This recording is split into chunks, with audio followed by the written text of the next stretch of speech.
humans, do you like my shirt? Today we are going to be talking about how I made my Sir Pentious cosplay. I took it to a convention in Oklahoma to meet some of the cast members of Hazbin Hotel. At that convention, I bought said shirt. I believe it's called Born a Sin. Absolutely fell in love with everything that they created, so I ended up following them. I got this shirt.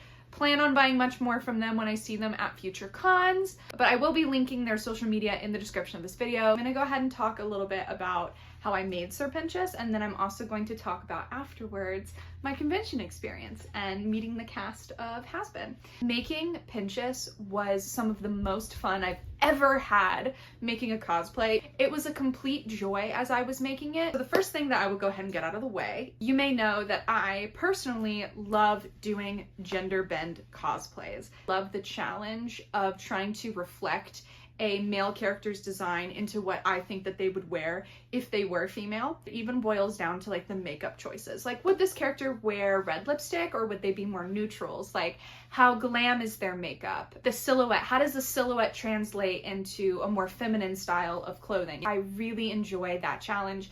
One of the next videos that I'm gonna do is me making my female Astarian cosplay, and I'll kind of talk about the whole gender bend process a little bit more, but I did know that this was going to be a gender bend. Maybe what might be the easiest way? Let's go head to toe. Unfortunately, I made the delusional mistake of thinking that I was going to make the hat. I can make hats. I did learn how to do that in school, actually. I do have that skill, but making hats is not fun. Because I want, you know, of course you want like the really tall, exaggerated hat. When I sat down to do it, I went, yeah, no, I don't think I have the energy for that at present.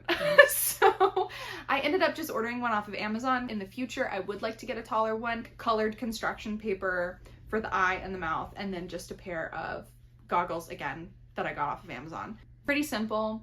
Took me like maybe 15 minutes to do the whole thing. Now the wig is one of my favorite parts of this cosplay. Original vision was going to be, however, I did want to sort of do like a flare out. I've seen a couple cosplayers do, mostly made out of fabric, when his hair flares out and you can see the eyes and a lot more of the yellow in the back. That was an original vision. I got a massive fucking wig, okay? Do I have her out? Let me grab her real quick. Do not judge the fact that she definitely needs to be brushed, okay? She's been in a box for a month now. This wig is massive, okay? Actually, you know what? I think I have a picture. A lovely person that I met at the convention snuck a picture where you can actually see the back of me and you can see how fucking long this wig is. I believe is 50 inches. It goes past my butt, okay? This wig is long. I wanted it that way. I love how it looks ultimately. However, if you're trying to hairspray this out, it doesn't work. Maybe I'll have two wigs, like one for sort of TikToks and photo shoots and then this one for conventions. Who knows? I see Pentious having longevity in my cosplay closet, so. I was originally gonna do clip-ins. A couple years ago when I did Abby Abominable, she has these sort of iridescent streaks in her hair. I bought like little clip-ins for Amazon, or one time I did like an aquamarine for TikToks during COVID. But one, I knew that this was going to be a larger section. Two, when I started looking for yellow clip-ins, they did not have ones long enough. Like I said, that wig is like 50 inches. I thought about it. And what I ended up doing was I ended up getting, I'm not sure if they have a technical term for it, but it is the synthetic hair that you would use to do braids. Well, I know for a fact that that comes in large quantities, really long. Essentially braid them, sew them and braid them into the wefts of the back of the hair, and that should give me a pretty good amount of coverage. And it worked. Makeup and contacts. The name is on the screen, link is in the description. I ended up getting these red snake eye, or cat eye, I think they were called cat eye, contacts from them, and they work great. I had no problems with limited vision. My only concern is because I have worn contacts similar to this from a different company, Crowley, from Good Omens. My issue with that was that the slit would rotate. It was a really annoying struggle, and I constantly had to have my Aziraphale, my friend Rachel, like watching my eyes, and I would just sort of like rotate them throughout the day. I did go to GalaxyCon Oklahoma by myself, so I did end up asking random strangers in line if my eyes were straight before I went out and met the cast. Going back to makeup, I knew that I wanted to do the snake scales. It's a really easy trick. I've known how to do this for years. I've seen people contour in different shades of gray, which I kind of liked that but wanted to do it in snake scales. So all the places that I hit contour, widow's peak, like sort of just around the wig line, cheekbones, and then even it's not super noticeable. Actually, the jawline I may have just done in solid gray, like different shades of gray. I may have just done my contour that way, but on the face it was snake scales. I have nails on, this is such a bad idea. But as you can see, they have these sort of scale designs in them already. So just the more you stretch it out, sort of the wider the scales will be. But just put it over your head, sort of stretch it out, position it how you want the scales to be proportioned, and then you just take the gray and just like go over it. I do quite like the mouth design that I came up with. Just concealed my lips, kind of made them the same shade as my foundation, and then took a, it's actually a black eyeliner pencil from Krylon that I've had for forever that I probably should throw away because I think it's expired. I just did little triangles and just kind of focused on the top lip, brought the corners out, and then just barely put a line of black at the bottom of my lip, just so when I talk it looked more defined and it didn't look like weird. And I had in my mouth these saber fangs that, again, I've had for forever. I have varying different sizes of vampire fangs because I'm that kind of person. Most of my standard vampire fangs are not molded to my teeth. One of the best tips that I can give people if you want to get cheap fangs and you don't want to spend $40 to get fangs that like mold to your teeth, use denture cream. Okay, you really have to play around and like figure out the proportion that'll work the best, because you don't want to use too much because then it'll kind of leak out the sides and your mouth will be like gummy and sticky and it's horrible. That's another hack that I've been using for years and I swear by it. But those saber fangs were molded to my teeth. They are not easy to talk in. You can understand me, but it's very difficult. That's the longest I've ever worn the fangs. It was for like a full, I want to say like 8 hours. I tried not to talk because about halfway through the day, I started getting little puncture wounds. It left little puncture wounds on the inside of my lip. So moving on from that, bow tie. I think I just looked up like extra large or exaggerated bow tie on Amazon. I don't even remember. Again, same thing with the hat. Took a little construction paper to make the little eye. Hands. This is one of my favorite parts of the cosplay personally. It's a pair of black gloves, but the fingers, I found these finger rings off of Amazon and I don't remember. Oh yes, I do. Oh my God, it wasn't even a cosplay. So in case you don't know, sewing is my hobby, but it's also my job. So I work wardrobe for various companies, one of which has been Universal Studios in Orlando. I've worked with them for several years, and one of the events that I did with them was Halloween Horror Nights. We had this icon called the Pumpkin Lord, and I thought it would be really fun to make a Pumpkin Lord outfit and meet the Pumpkin Lord. I did tell the actor about this at the time, so like the whole street knew that I was going to be doing this and they were all really excited to see it. But needless to say that because he has these really long exaggerated fingers, that was where I had first come across the idea of these finger rings. And then so for Pentious, thought the same concept, and I just spray painted him red. The easiest way that I found, just put on like a disposable glove and I just spray painted them straight on my hands. And I took a blow dryer and just blow dried the spray paint, and that's what worked. Oddly, actually what I ended up doing for Oklahoma was I only wore one glove. I only wore it on my left hand, and then when I would pose, I would sort of like put this hand behind me. That way that you couldn't tell that my right hand was actually free, because I was meeting 5 cast members and I knew that I was constantly gonna have to be getting cash out. I had this little poster we'll get to in a minute that I had the cast sign. That will translate us into our next piece of the cosplay. This is my egg boy. This is what I made. This was my purse. It is made out of an Easter egg, so I put all my stuff in here and everything. I thought it was a really cute idea, and it was a convenient way to have a purse but also still be on brand for Pentious. I just took acrylic paint, just painted it. This is scrap fabric from my jacket that I made for myself. I had like a hat made for him, but it didn't want to stay just because of like the shape of the dome. I probably will. I have a second one, so maybe with different materials when I have more time, I will make a second version, but this is my egg boy. This was my purse. I think the only 2 things that we have left are sort of the main things, which are the dress and the jacket. I figured out pretty early on that I wanted to do what is called a mermaid dress. That's the name of the silhouette. A really fitted skirt, and then it sort of flares out at the bottom, so you can still walk in it. The dress was the most complicated part.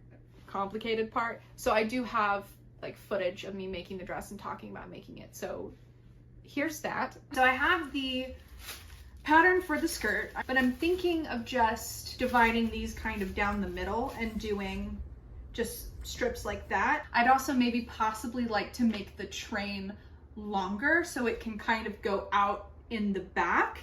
Obviously he is not done, but are you starting to see the vision?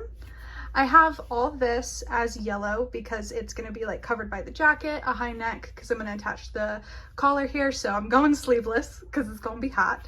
It's also open in the back too, if you can see, which would be very helpful. And then I've got his stripes that go with his body shape, and then it's all black in the back for the rest of the tail. Then I've got to add like the eyes and stuff, and it's going to be a flare like mermaid bottom, hopefully being like a longer train in the back to kind of be like a snake shape. This is the bottom half of the skirt, the flare out part that will be added to the dress that you saw in the previous clip, and that is the fabric for the extra long tail in the back. I'm not gonna lie, I had to repin this several times just to get the stripes to line up and the pleats to be even, but I did manage after repinning it several times, and it came out wonderfully, as you will see in the next clip. Okay guys, I'm trying so hard to contain my excitement right now, but like I can finally, the vision is coming together. So this is the body. I've got an extra long bit in the back here that is gonna sort of be my tail, and I'm gonna make a little loop because I'm gonna have a little claws on, but like a little loop so I can hold up this part like while I walk, and then for pictures I'm gonna have a tail. Oh my god, guys, I don't think you understand. I'm so excited about this. This is gonna end up being one of my favorite cosplays that I've made in like a really long time.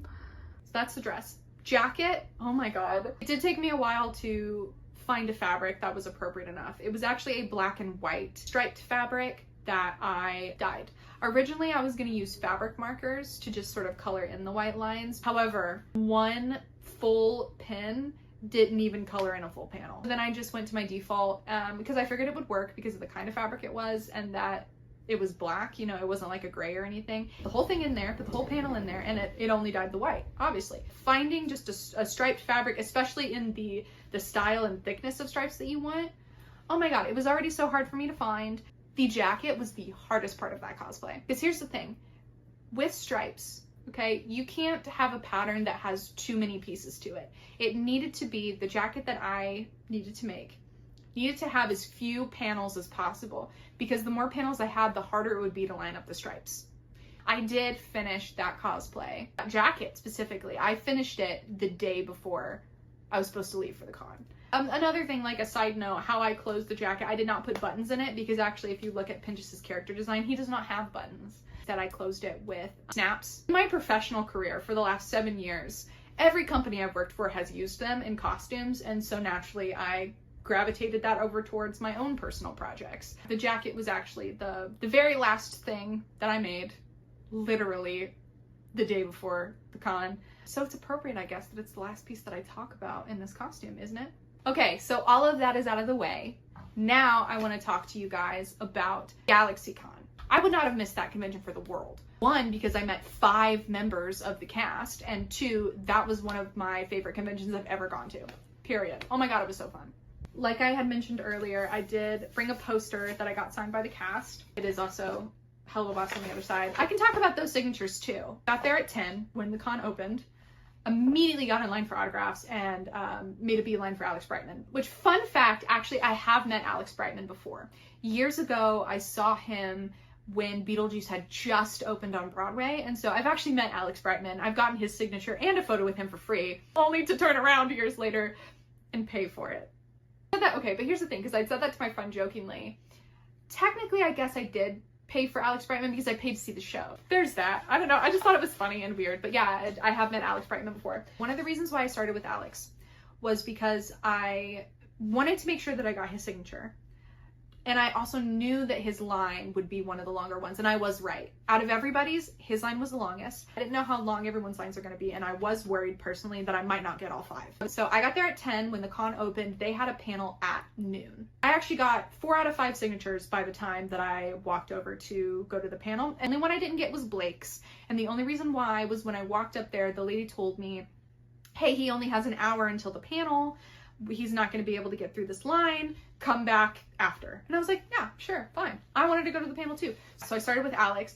After that, right next to him was Erica. So I got her signature next, which is the largest. Also knew her from Mean Girls beforehand, so we did talk about that for a little bit. Because I did tell her, because this is true, I know that she talked about a lot in interviews how she was shocked when she heard Jeremy Jordan for the first time to like find out that he was on the project. She was like, is that Jeremy Jordan? That is how I felt hearing her voice in Hazbin. I did not know the cast list when I watched this show. I watched Hazbin Hotel first, Helluva second, and it was because I had a friend who's been following since the pilot and was really into it, and she was like, you should give the show a try. It's a musical. You'd like it. She didn't know. She didn't know because she's not a Broadway person herself. I sat there and I watched it, and every time, Christian, Erica, Alex, every time that I heard a voice, Keith, like it was everybody. I was like, I fucking know you. I recognized their voice. I looked it up and I was like, I'm right. I know exactly who this is. And then another character would come on screen and I was like, again? Like, it was just Broadway Central. Yeah, so after Erica, I spoke to Amir.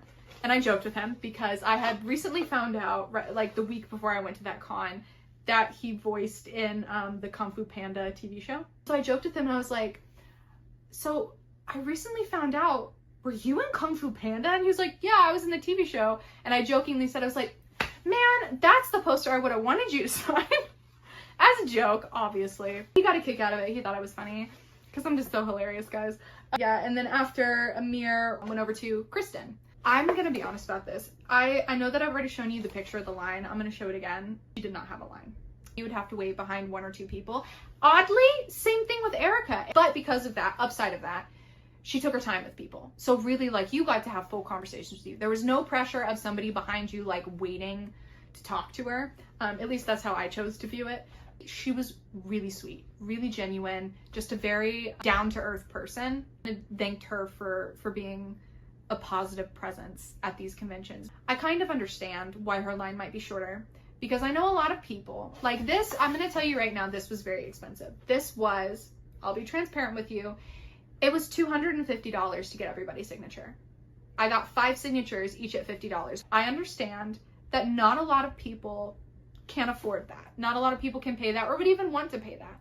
If people go to a convention, whether they can afford it or not, most of the time they're going to pick to meet their favorite character. Alistair is a huge fan favorite. Alex Brightman is known for stuff outside of Hazbin Hotel. There were a lot of people that were there for Beetlejuice. His line being long was understandable. Amir's line being long was understandable. Blake's line was pretty long too.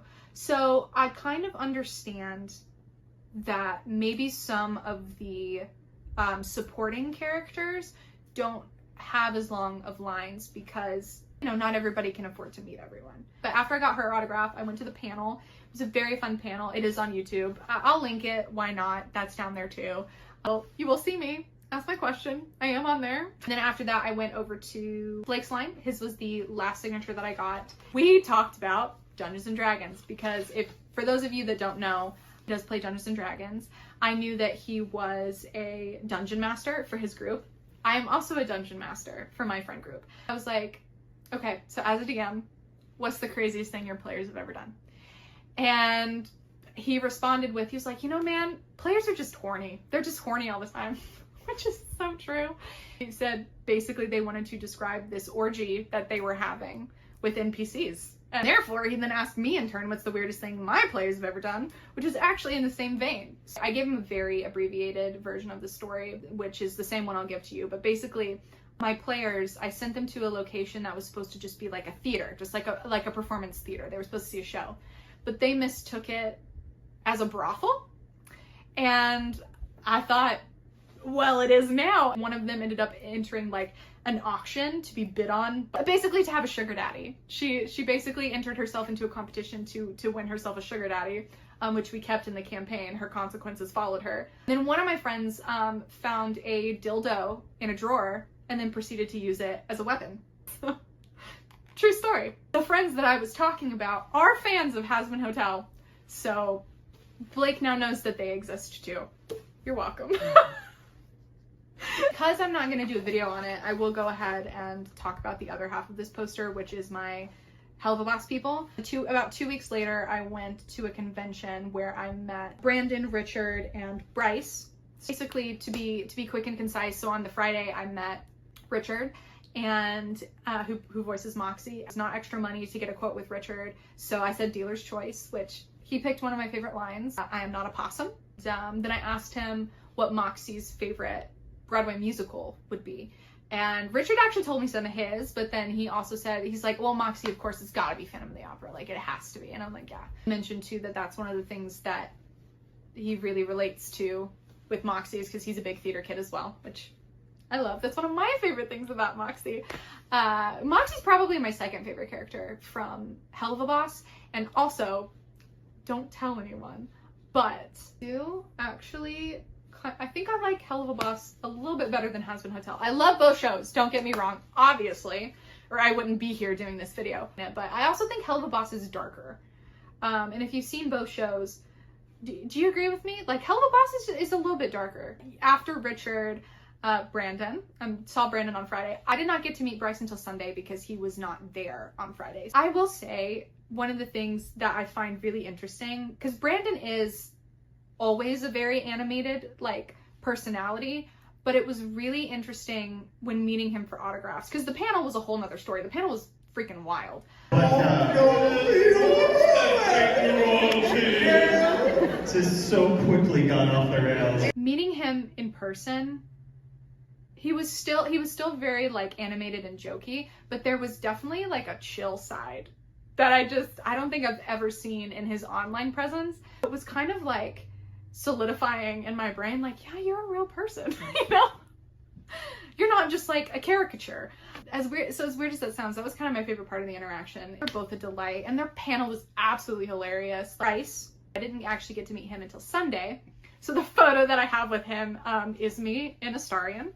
Blessed that I even have that photo, because I will tell you, that con I was pretty tightly budgeted for. So I had him write, it says, "You will be okay," because that song is one of my favorites from Helluva Boss, and it really resonates with me. And also too, hearing his story about when he had recorded it. I'm not going to go into the full thing. There's a whole story of why that song means so much to him, but the part that resonates with me is the fact that he felt that he not only was singing that song to his daughter, but even to himself during the midst of, like, COVID, of singing, like, "You will be okay." I'm even like, I can even sense myself starting to get, like, emotional about it, and I need to not. But Stolas is a very important character to me, and that song is really special to me.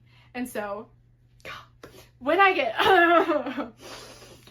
get my Stolas tattoo, I want to put "You will be okay" with it. I knew that I was going to go ahead and pay extra for the quote. Bless people in line. I really wanted to get a photo with Bryce, but once I saw the price was extra for the quote, I knew that I could not get a photo. In casual conversations in line, the lady next to me, we were just kind of like chatting and stuff, and we were talking about Stolas and about how much the character meant to me, and she said, like, "Oh, well, are you gonna get a picture with him?" And I basically said, "Unfortunately, no. I already had my budget for this con. I can't go over it. And I want to get an extra quote because I'm going to be using it for this tattoo." And that's really all that I said. Then when I get up there and I pay, and I'm like, "I'm going to do the autograph and the quote," and I already have a thing for him to sign. And he puts a little sticky note on it. And so I'm sitting there and I'm waiting for my turn. All of a sudden, takes my sticky note off the thing, writes photo on it, and then puts it back on. The girl that I was talking to, you know, was behind me in line, and I looked at her and I said, "Did you just pay for me to get a photo?" And she said yes. Like, people really blow my mind. I don't really know, like, what prompted her to do that. I really don't. But I got a photo with Bryce, and I'll be fully honest because I think it's important to shout out the kindness. I'll go ahead and say it. That's the reason why I have a photo with Bryce. So thank you. I know that I told her thank you, and I know that I gave her a hug, but just thank you again. Extending that out into the universe. What did I talk about with Bryce?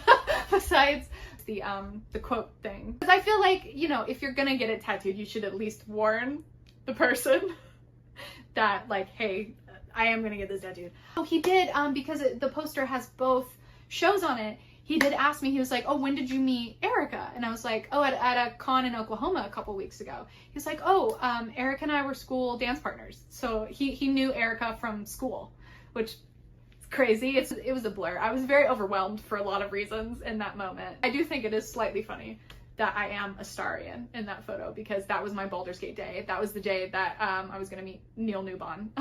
I really hope that it was okay with you guys that I started talking about the extension of the Helluva Boss people that I met, because like I said, I'm not gonna do a video for Stolas. I just don't have enough content for it. But I do know that this video is about Pentious and it's about Hazbin. I hope that my rabbit trail conversations were still enough within your interests to warrant you to continue watching this video. I think that's everything. Honestly, my brain has gotten so off topic, but that was my process of making Pentious.